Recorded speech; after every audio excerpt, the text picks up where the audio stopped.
Assalamualaikum warahmatullahi wabarakatuh. Perkenalkan, nama saya Satrio Budi Nugroho dari kelas MBS 20B International Program. Baik, di sini saya akan menjelaskan terkait dengan makalah saya, yaitu terkait dengan perkembangan ilmu pengetahuan dan redupnya cahaya ilmu agama di tanah Turki Utsmani.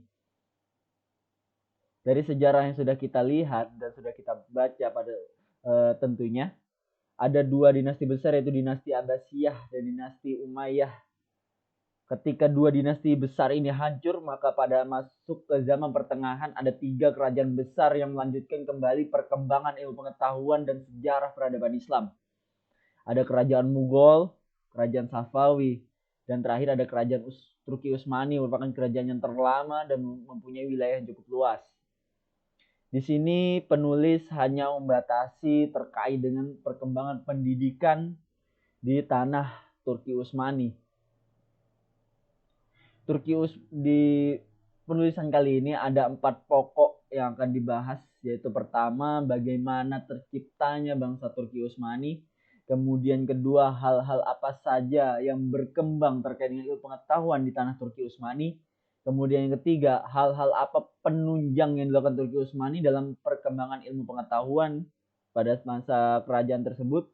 Dan terakhir, bagaimana perkembangan ilmu pengetahuan ketika saat itu sedang revolusi Turki yang dipimpin oleh Mustafa Kemal Atatürk. Kita masuk ke pokok yang pertama, bagaimana Turki Utsmani ini terbentuk.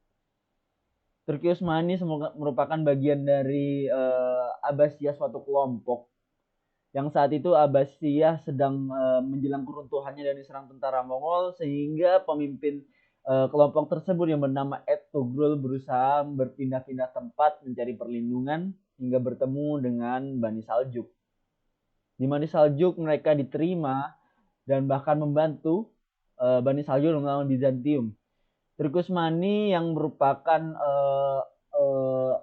kelompok tersebut punya kemampuan dalam berperang sehingga mereka menang melawan Bizantium tersebut.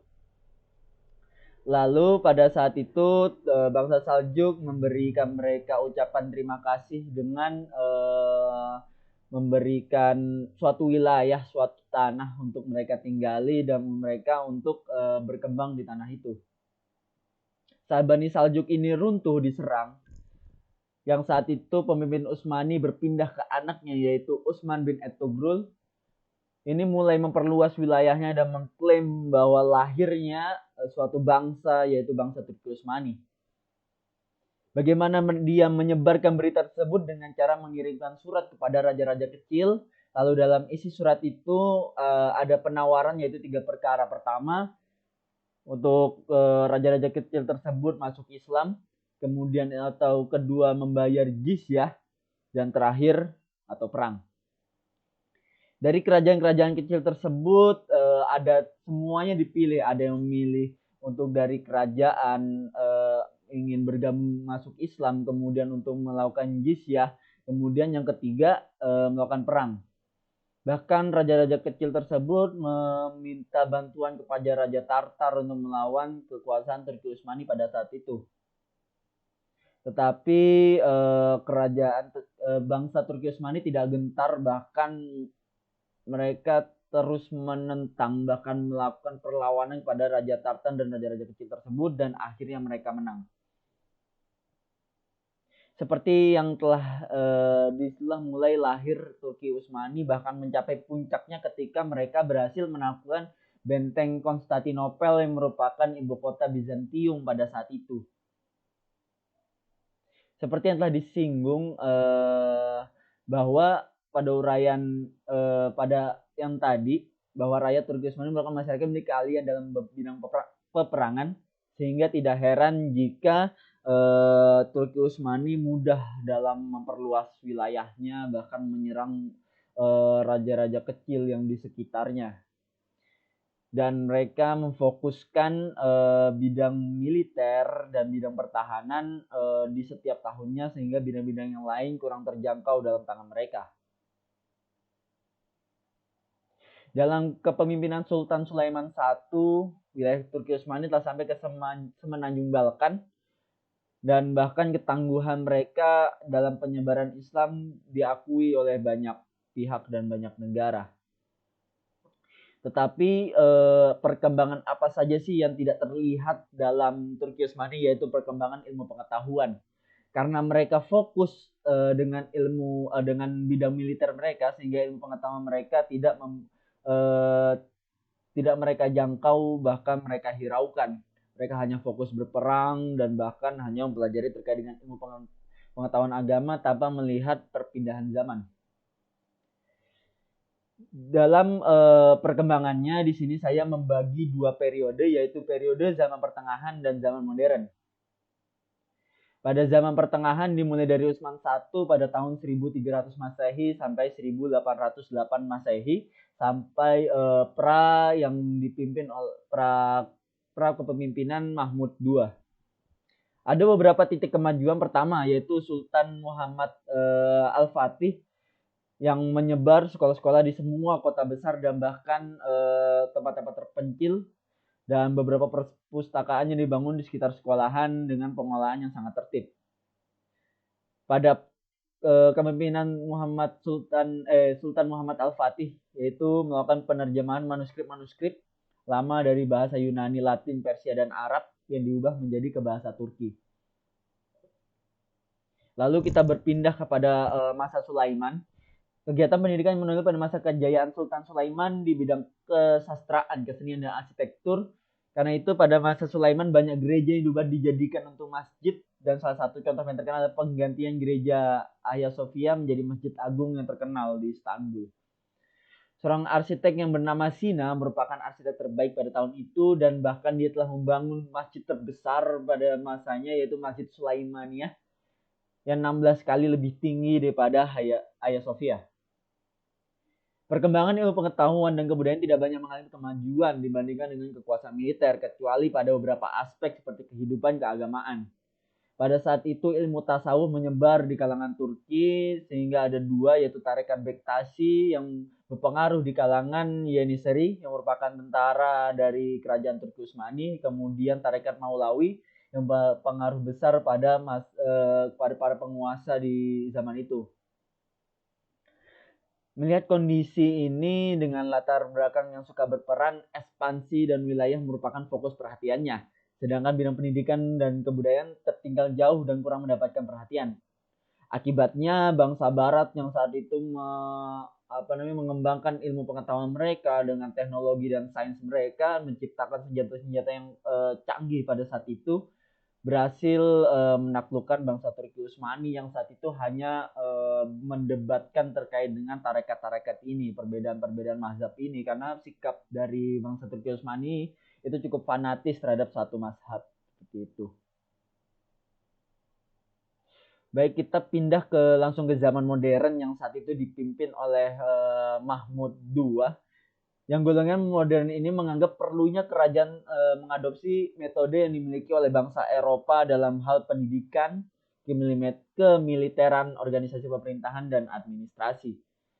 Untuk menciptakan suatu perubahan di bidang pendidikan, ekonomi, dan sosial yang mendukung terbentuknya negara modern ini, yang menandakan pendidikan Islam di Turki Utsmani yang saat itu cukup masih tradisional, ketinggalan zaman dari peradaban barat yang masih modern. Sehingga sampai lahirnya dan sampai dipimpinnya Turki Utsmani oleh Sultan Mahmud II. Sultan Mahmud II merupakan Sultan ke-33 yang merupakan penggagas reformasi Turki Utsmani yang khususnya di bidang pendidikan. Ia merubah pola madrasah yang masih tradisional sesuai dengan perkembangan zaman saat itu yang sekitar abad 19, dan mengikis buta aksara dalam kurikulum baru dimasukkan mata pelajaran umum. Ia mulai mendirikan madrasah pengetahuan umum serta sastra. Untuk madrasah pengetahuan umum dengan nama Mekteb Ai Ma'arif dan Mekteb Ai Ulum Adabiyeh merupakan madrasah sastra.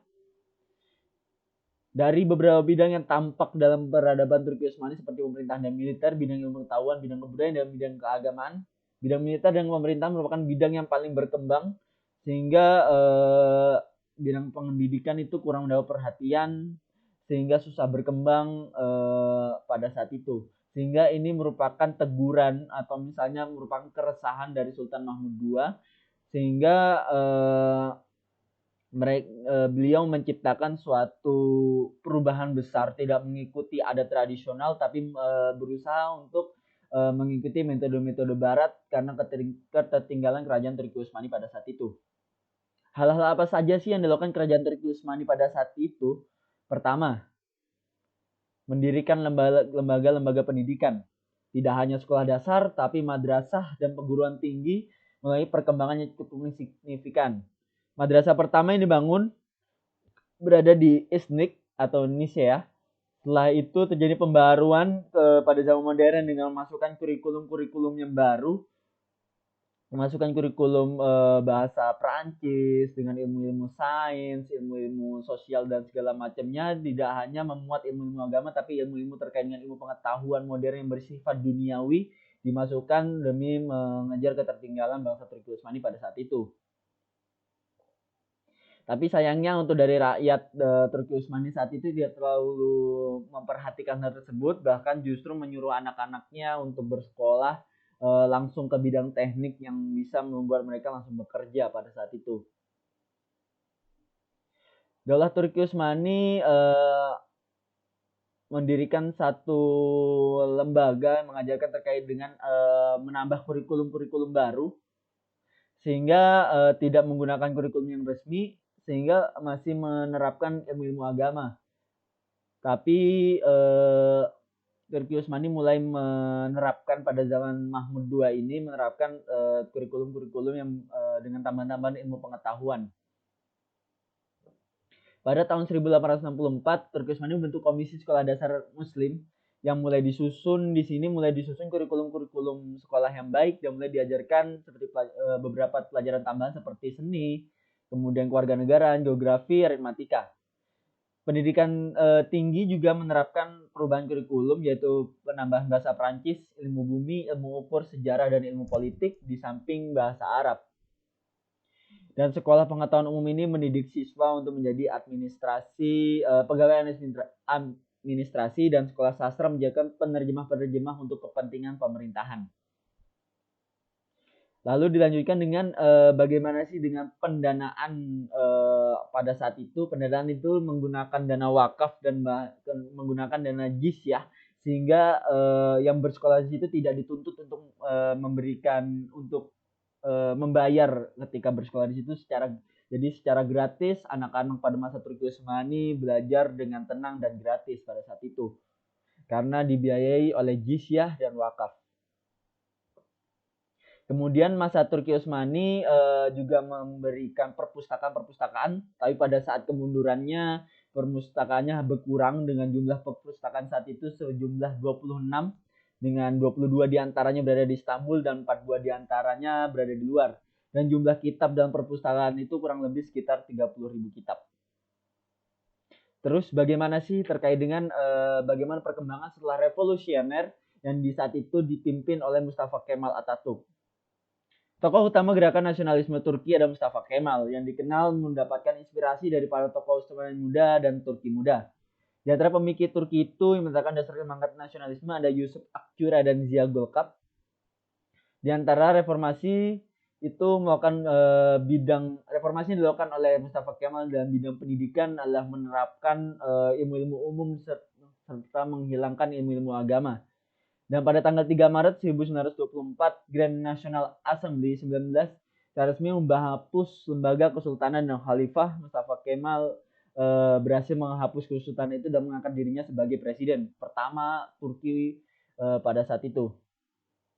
Dan pendidikan sampai dengan tahun 1924 yang menerapkan pendidikan modern di luar beberapa pendidikan sekolah militer hampir terbatas pada masyarakat minoritas non-muslim. Bagi masyarakat muslim, pendidikan berarti pendidikan agama. Ketika madrasah itu ditutup oleh Kemal Atatürk, pendidikan menempuh sistem Eropa.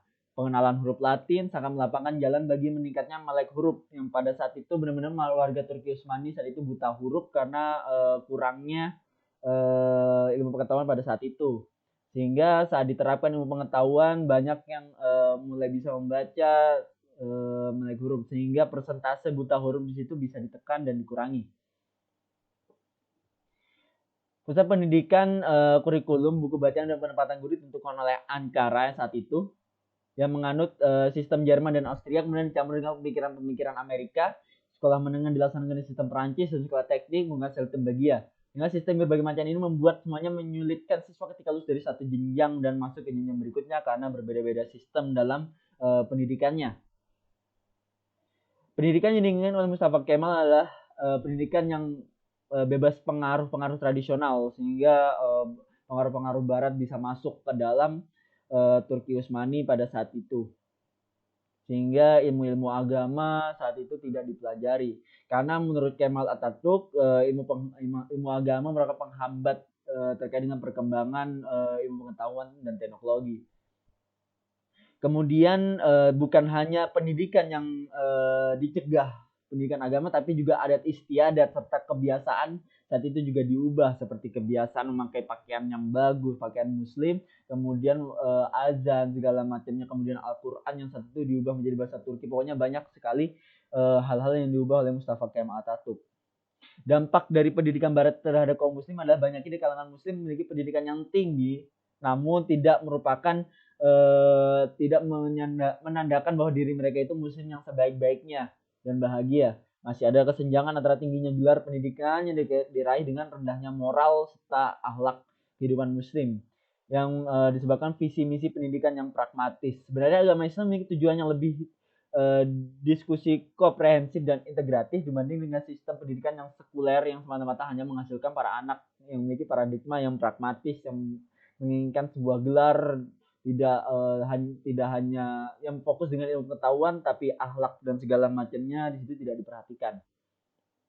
Jadi di sini bisa kita simpulkan bahwa kerajaan besar Turki Utsmani pada saat itu yang bisa berperang dan segala macamnya dengan luas wilayah yang luar biasa, bahkan melakukan benteng Konstantinopel yang saat itu susah untuk ditaklukkan, ternyata menjadi bumerang buat mereka karena mereka tidak memperhatikan ilmu pendidikan. Ketika mereka memperhatikan ilmu pendidikan, tetapi saat itu sudah terlambat karena sudah ada revolusi Turki dengan pemikiran-pemikiran sekuler mereka yang mulai masuk sehingga akhir dari sistem kekhalifahan saat itu berakhir di tanah Turki Utsmani.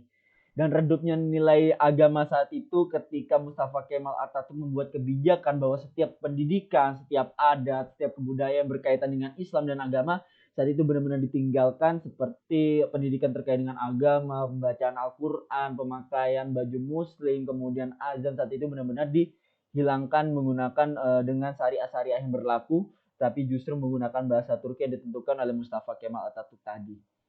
Jadi bisa kita ambil pelajaran bahwa pendidikan ini penting, bukan hanya perluasan wilayah yang penting, tapi juga pendidikan ini penting yang penentu untuk keberlangsungan suatu kerajaan atau suatu dinasti. Tetapi dengan mengikuti perkembangan zaman, kita juga harus mensortir terkait dengan perkembangan zamannya masuk sehingga tidak merusak adat istiadat yang ada seperti itu. Mungkin itu cukup sekilas dari makalah yang saya buat. Kurang lebihnya saya mohon maaf. Assalamualaikum warahmatullahi wabarakatuh.